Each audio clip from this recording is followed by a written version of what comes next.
الحمد لله نحمده ونستعينه ونستغفره ونعوذ بالله من شرور أنفسنا وسيئات أعمالنا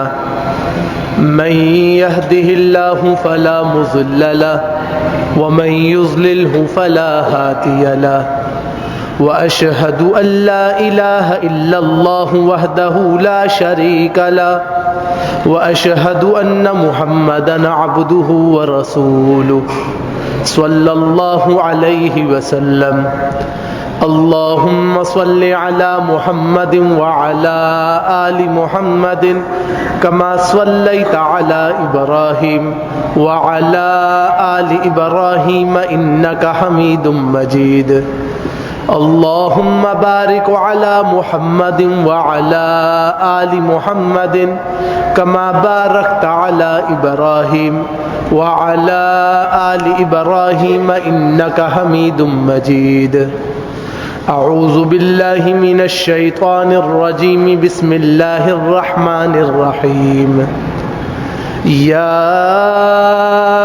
أيها الذين آمنوا اتقوا الله حق تقاته ولا تموتن إلا وأنتم مسلمون يا أيها الناس اتقوا ربكم الذي خلقكم من نفس واحدة وخلق منها زوجها وبث منهما رجالا كثيرا ونساء واتقوا الله الذي تساءلون به والأرحام إن الله كان عليكم رقيبا يا أيها الذين آمنوا اتقوا الله وقولوا قولا سديدا يصلح لكم أعمالكم ويغفر لكم ذنوبكم ومن يطع الله ورسوله فقد فاز فوزا عظيما وقال النبي صلى الله عليه وسلم فإن خير الحديث كتاب الله وخير الحدي حدي محمد صلى الله عليه وسلم وشر الأمور محدثاتها وكل محدثة بدعة وكل بدعة ضلالة وكل ضلالة في النار أما بعد أعوذ بالله من الشيطان الرجيم بسم الله الرحمن الرحيم إن الذين قالوا ربنا الله ثم استقاموا تتنزل عليهم الملائكة ألا تخافوا ولا تحزنوا وأبشروا بالجنة التي كنتم توعدون نحن أولياؤكم في الحياة الدنيا وفي الآخرة ولكم فيها ما نشتهي أنفسكم ولكم فيها ما تدعون نزلا من غفور رحيم اما بعد مختصر سی حمد و ثنا کے بعد وہ حضرات جو انشاءاللہ الرحمن عذاب قبر سے محفوظ رہیں گے اس میں ایک طبقہ ان لوگوں کا ہے جو توحید پرست ہے، موحدین ہیں، توحید والے ہیں اور توحید کے ساتھ کسی چیز کو شامل نہیں کرتے۔ اللہ سبحانہ و تعالی انہیں انشاءاللہ قبر کے عذاب سے محفوظ فرمائے گا۔ اسی لیے اللہ سبحانہ و تعالی فرماتا ہے سورہ حامیم سجدہ آیت نمبر 30، 31 اور 32، ان الذین قالوا ربنا اللہ، جو لوگ کہتے ہیں کہ ہمارا رب اللہ ہے، ثم استقاموا، پھر اس قول پہ ڈٹے رہتے ہیں، تتنزل علیہم الملائکہ، اللہ ان پر فرشتوں کو نازل فرماتا ہے، اور اللہ اس بات کا وعدہ کرتا ہے کہ قیامت کے دن ان کے لیے اعلان ہوگا اللہ تخافوا، کہ ڈرنے کی ضرورت نہیں، ولا تحزنوا، کسی غم میں مبتلا ہونے کی ضرورت نہیں، وابشروا بالجنہ، ان کو جنت کی خوشخبریاں سنائی جائیں گی، التی کنتم توعدون، جس کا تم سے وعدہ کیا جا رہا ہے، اب تم اس جنت کی خوشخبری کو حاصل کرنے والے بن جاؤ۔ اللہ کہتا ہے نحن اولیاؤکم فی الحیات الدنیا وفی الآخرہ، ہم دنیا میں بھی تمہارے دوست ہیں، آخرت میں بھی تمہارے دوست ہوں گے۔ وَلَكُمْ فِيهَا مَا نَشْتَهِي أَنفُسُكُمْ، اور تمہارے لیے اس جنت میں ہر وہ چیز ملے گی جس کی تم خواہش کرو. وَلَكُمْ فِيهَا مَا تَدَّعُونَ،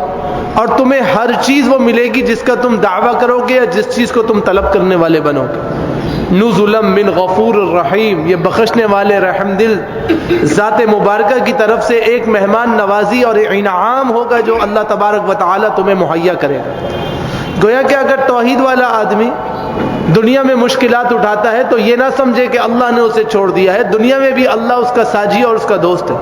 اور آخرت میں بھی اللہ اس کا ساجی اور اس کا دوست ہے. اللہ دنیا میں بھی اسے بچا لے گا اور آخرت میں بھی اسے بچا لے گا، اور اللہ تبارک و تعالی اس کے درجات کو انتہائی بلند کر دے گا. اسی لیے امام شوکانی رحمہ اللہ ارشاد فرماتے تھے ان الذین قالوا ربنا اللہ سے مراد اللہ کو وحدہ لا شریک لہ جاننا ہے،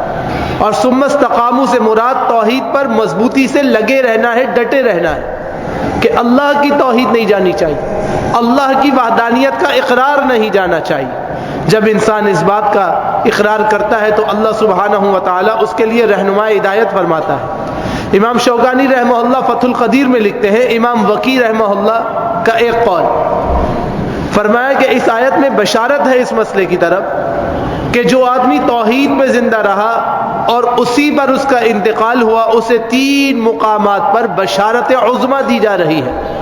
نمبر 1، جس وقت اس کی روح نکالی جائے گی اس وقت بھی اس کے لیے خوشخبری ہوگی کہ گھبرانے کی ضرورت نہیں. دوسرا، اس کی قبر میں جب وحشت اور دہشت کا زمان ہوگا وہاں اس کو خوشخبری دی جائے گی کہ گھبرانے کی ضرورت نہیں.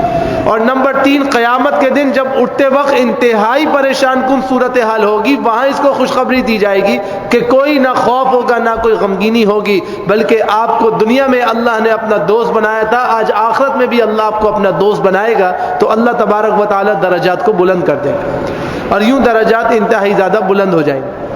تو انسان اگر توحید کے اوپر رہتا ہے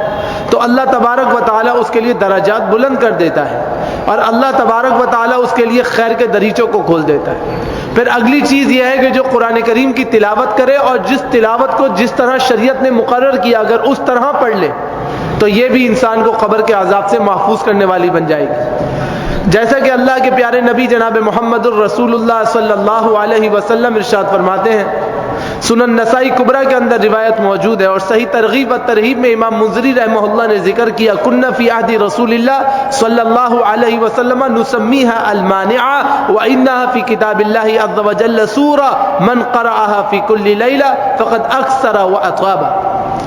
فرمایا کہ جناب عبداللہ ابن مسعود رضی اللہ تعالیٰ عنہ کہتے ہیں، ہم جناب رسول اللہ صلی اللہ علیہ وسلم کے زمانے میں اس کو مانعہ کہتے تھے. سورت کا نام رکھ دیا مانعہ، گویا کہ یہ وہ سورت ہے جو اللہ کے عذاب کو روکنے والی ہے. وہ کتاب اللہ میں ایک ایسی سورت ہے جس نے ہر رات اس کی تلاوت کی، اس نے بہت زیادہ بہترین اور عمدہ کام کیا ہے. کون سی ہے جی وہ سورت، اور کیا کون سی سورت ہے اور کس کے بارے میں حکم ہے؟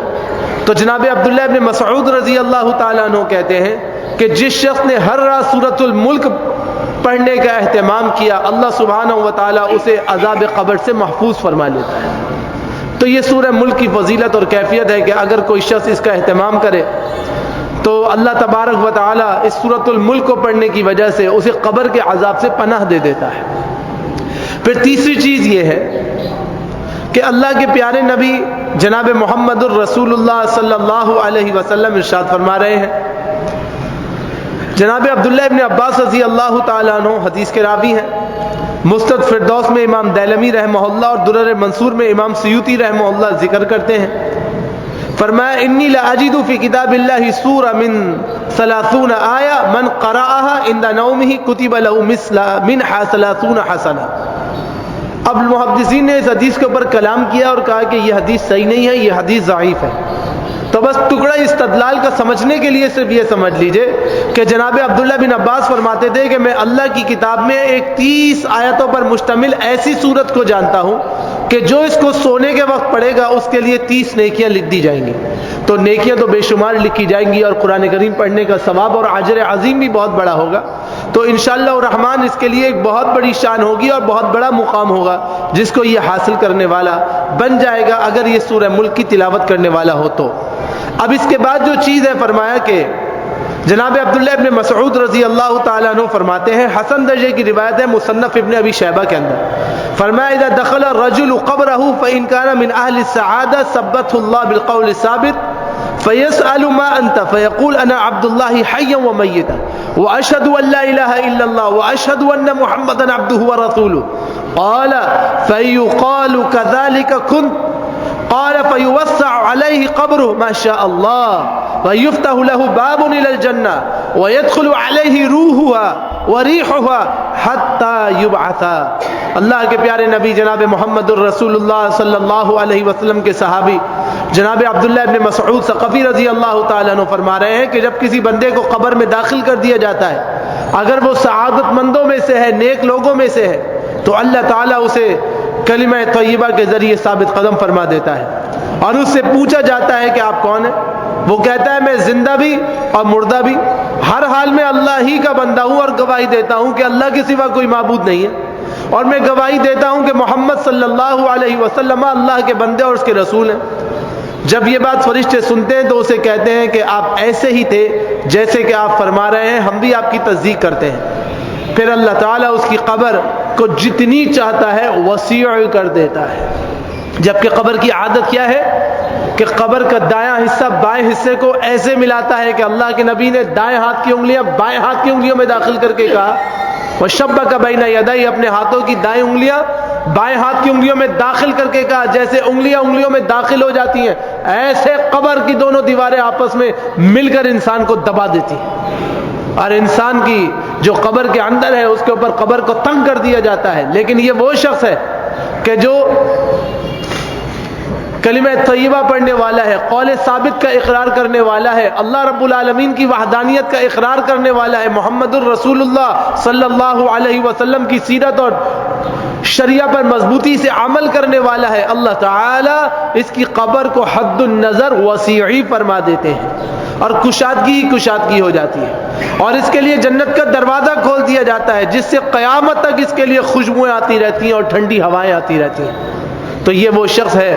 کہ جو قول ثابت پہ لگا رہا، اللہ کے احکام پہ لگا رہا، اللہ کی تعلیمات پہ لگا رہا، تو اللہ سبحانہ و تعالیٰ اس کے لیے زبردست قسم کے درجات بلند فرما دیتے ہیں۔ اسی طرح کوئی اندھوناک بیماری کے اندر اگر فوت ہو جائے تو اللہ تبارک و تعالیٰ اس کے بھی درجات کو بہت بلند فرما دیتا ہے، اور اللہ تبارک و تعالیٰ اسے بھی قبر کے عذاب سے بچا لیتا ہے، اور بہت زیادہ اس کے لیے درجات مقرر فرما دیتا ہے۔ جیسے کہ مسند امام احمد کی صحیح روایت ہے، امام ابو اسحاق کہتے ہیں کہ ان دنوں میں ایک دوسرے کی طرف نظر اٹھا کے دیکھتا ہوں تو مجھے ایک کہنے والا کہنے لگا کہ آپ اللہ کے نبی علیہ السلام کو سنتے ہوئے نہیں فرماتے تھے، سنتے ہوئے نہیں دیکھتے تھے کہ من قتلہ بطنہ لم يعذب فی قبرہ، کسی کو پیٹ کی اندرونی بیماری نے ہلاک کیا جو اندھوناک ہے، اس وقت اس کا علاج نہیں تھا، تو فرمایا کہ اللہ تبارک و تعالیٰ اس بیماری کے ذریعے اس کے گناہوں کو بخش دیتا ہے اور قبر کے عذاب سے محفوظ فرما لیتا ہے۔ تو یہاں پہ اشارہ یہ نہیں ہے کہ بیماری کا علاج نہ کیا جائے، اشارہ اس بات کی طرف ہے کہ اگر کسی کو شدید بیماری لاحق ہو جائے، بیماری کرے مگر اللہ پہ اعتماد کرے، واویلا نہ مچائے، ہائے فائے میرا کیا ہوگا، میرے بچوں کا کیا ہوگا، میری اہلیہ کا کیا ہوگا، ایسی بات نہیں کرے، اللہ پہ اعتماد کرے۔ اللہ نے یہ بیماری اس لیے نہیں دی ہے کہ اللہ اسے عذاب دینا چاہتا ہے، اللہ نے یہ بیماری اس لیے دی ہے کہ وہ صبر کرے اور اس کے گناہوں کو معاف کیا جائے، اور گناہوں کو معاف کرنے کے بعد اللہ اس کو قبر کے عذاب سے بھی بچائے، جہنم کے عذاب سے بھی بچائے، اللہ نے اس لیے اس کو بیماری میں مبتلا کر دیا ہے۔ تو اندھوناک بیماریاں آ جاتی ہیں، خطرناک بڑی بڑی بیماریاں آ جاتی ہیں، انسان کو چاہیے کہ وہ اس کے اندر صبر کرے اور جیسے شریعت نے مقرر کیا ہے ویسے عمل کرے، تو پھر انشاءاللہ اس کے لیے خیر ہے۔ صحیح بخاری کتاب الجہاد میں اور صحیح مسلم کے اندر روایت موجود ہے، جناب ابو ہریرہ رضی اللہ تعالیٰ عنہ کہتے ہیں کہ اللہ کے نبی علیہ السلام نے فرمایا کہ شہادت کے مرتبے پر فائز ہونے والے جو لوگ ہیں ان کی 5 قسمیں، اب 5 اور ان کے ذیلی تقسیمات، یہ 5 افراد ہیں کہ جن کو اللہ تبارک و تعالی شہادت کے درجے پر فائز کر دے گا۔ نمبر 1 وہ ہے جو مطعون ہے، طاعون کے اندر ہلاک ہوا،